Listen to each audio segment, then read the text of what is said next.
In this lesson, it's really important that you follow along with the supplemental materials. There's a lot of charts that we're going to be referring to, and there's a lot of notes that if you're reading along as we're talking about this stuff, it's going to help it sink in a little bit.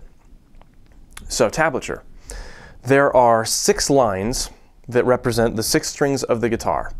The lowest line represents your low E string, or your 6th string. The highest line represents the 1st string. So if you look from the bottom of the tablature to the top of the tablature, that's the way the guitar neck is laid out. Almost as if you were looking at the guitar neck flipped the other way. When you look at tablature, you'll see that there are numbers that are written on these lines. Those numbers represent which fret you're going to play on.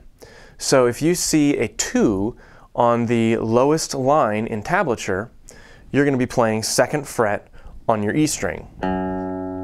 If you see a 3 on the 3rd line from the top, you're going to be playing 3rd fret on your G string. If you see a 0, you're going to be playing the string open. Now the reason tablature is so cool is because with the help of musical notation, you get a sense for how music is played in time. So tablature communicates music played over time, as opposed to chord charts, which are just kind of telling you where to place your hands.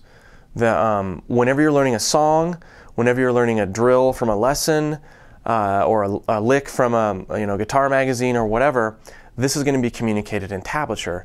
And there are a lot of symbols and a lot of squiggly lines and things that happen to communicate other techniques on the guitar.